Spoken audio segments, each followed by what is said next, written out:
this came in from Ann. And Ann is asking, is it easier for a single retiree to get socially established on Oahu or on Maui? I frequently travel to both. So I think that the topic that I wanted to kind of have with you all, to the discussion between us, is how does whether you're a retiree or whether you're single, or if you're coming with a family, either way, what are some good ways to get socially established? What would you say to people that are considering? Let's take Anne as an example, but let's have a conversation about, what do you think? What's your advice on getting socially connected? Because it's super important. You don't want to come here and be by yourself. And if you're by yourself, it's only a matter of time before you're going to go back. How do you get socially connected? What are some best practices? Let's go clockwise again. Dylan, Scott, and then Heidi. Dylan, what would you say to Anne, who wants to get connected? Even if Anne's asking for Oahu or Maui, but that doesn't matter. Big on it, it's irrelevant. It's Hawaii. Yeah, it's easy. Just be nice and meet people. That's one thing that people are just shocked about the Hawaii culture, where you're just going to get invited to stuff. People will embrace you, make you part of their family. I was just talking to. So what would you do? So what would you do to go get invited to family? I'm sorry, I cut you off, but that's kind of what I know. Yes. The question is, what are you into, right? I mean, do you have hobbies? Are you a church goer? What is it? Because we have all of those resources and community organizations and groups like everywhere else. One of our organization that I'm a part of that I always encourage people moving here to get involved in is the Kona Historical Society. They're an organization. It's really the only museum type organization on the west side of the island, but their mission is to preserve Kona's history, and there's lots of volunteer activities, and the people who you'll meet there are volunteers a lot of times in the same stage of life that have time on their hands, and you can get involved that way. There's many different ways, whether it's knitting or card playing or whatever. It's canoe paddling. There's lots of canoe paddling organizations, and a lot of that maybe wasn't happening over the last year and a half, but that's all coming back now. But I always reference the Hawaiian cultural practice of hanai, right, which is like adoption in English is kind of the term, but it's different, where it's not like a legal formal process. It's more the practice of taking people into your family, and it can be children or younger folks. But I also hanai aunties and uncles into my family, right? So if you like Auntie Joyce, right, she comes here, she doesn't have family here. And if she's got to move a couch into her house, who does she call? She calls me and my brother, right? I mean, if you need young, strong people to help you, like I'm her hanai nephew, and I'll help her. So that type of culture exists everywhere, and you'll be surprised. I don't think it exists anywhere else as strongly as it does here. So you will not have a problem. Yeah, there's a really interesting that's a really good point, and I think the nugget of the takeaway is, well, it's a combination of a bunch of things, right? It's your attitude, first and foremost. You kind of said that in the beginning. You got to be someone people want to invite into their family. You got to be someone people want to invite to their family. We actually talk about this quite a bit in the Islander Ohana courses that we go through. We talk about the whole spiritual transformation that you have to go through, the cultural adjustment that you have to go through. But it's all about kind of joining those groups.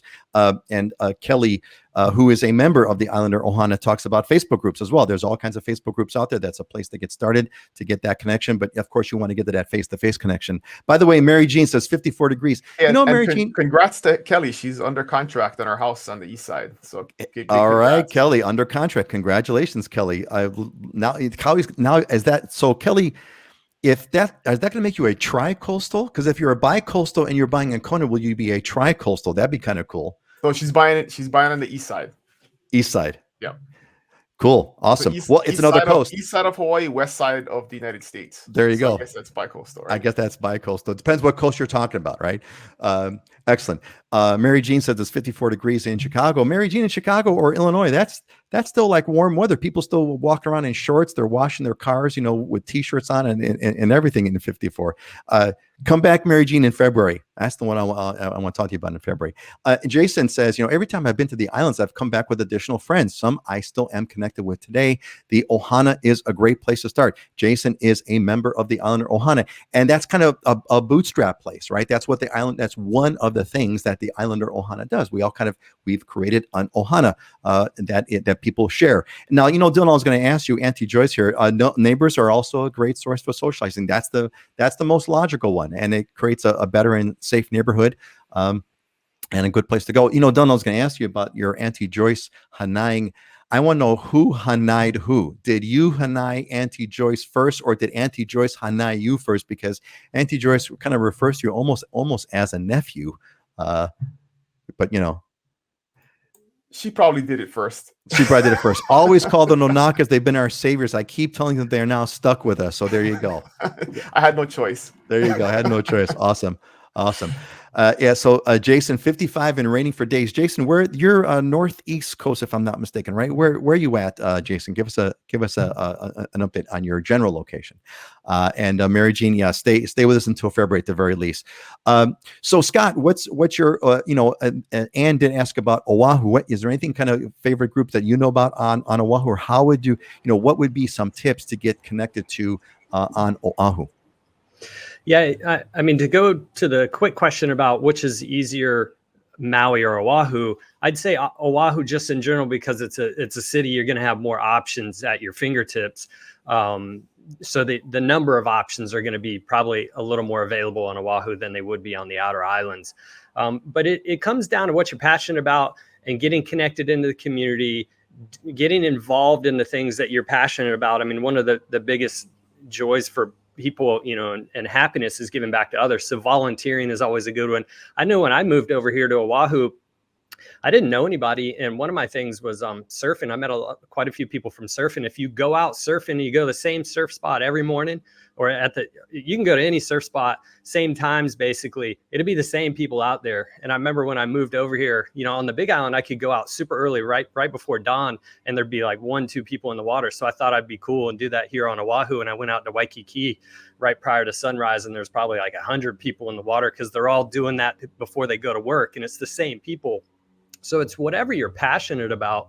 It's having that common connection with others and getting involved with something that you have that commonality with. And that's why, I mean, what you're doing with the Islander Ohana to me is really key. I mean, now people, one of the biggest things moving over here is not having that support group immediately, not having some of the answers. And that's essentially what you're given, is that commonality and that support group already for people that have moved over here or are doing it.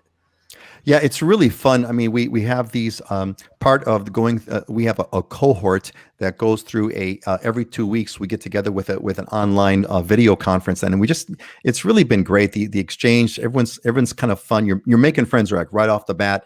And we have a private Facebook group with all of the Islander Ohana alumni, and it's really awesome. So yeah, it's getting I was thinking about on Oahu, Scott, specifically. One thing that someone had mentioned to me is that they got involved with the Sierra Club, that if you like the outdoor kind of thing, which is a natural in Hawaii, and there's also a hiking club that kind of, they basically they publish their thing, and they meet. A long time ago, they used to meet at Iolani Palace, 6 o'clock in the morning on Saturday, and then off they go. And that is a great place where you can kind of see the outdoors, go on some great hikes, be with a bunch of people. It all works out.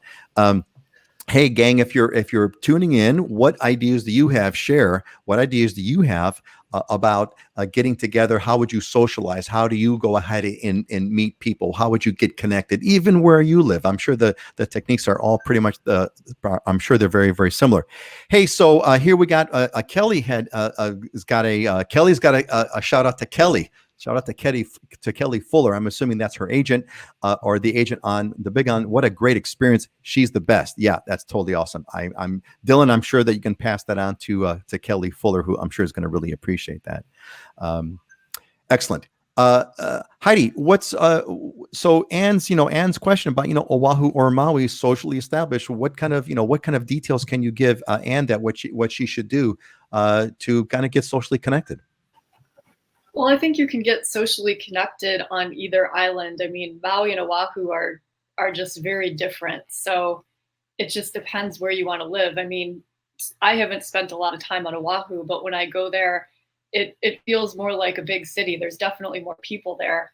To me, Maui feels like living in a small town, but there are still a lot of things to do and people to connect with.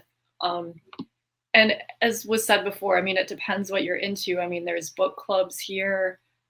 Paddling clubs are huge. I mean, there's people that get together and go to the farmer's market and make juice. I mean, there's all kinds of things to do. There's Rotary clubs are big on Maui for volunteer opportunities. There's tutoring opportunities at the school. Because we are a smaller island, I mean, if you have any particular skill or passion, I mean, there's going to be an opportunity for you here. And I don't know if anybody uses the Nextdoor app. It's kind of a social media thing. People seem to be really active on that too. I mean, somebody mentioned Facebook, but Nextdoor is like more local to just your neighborhood.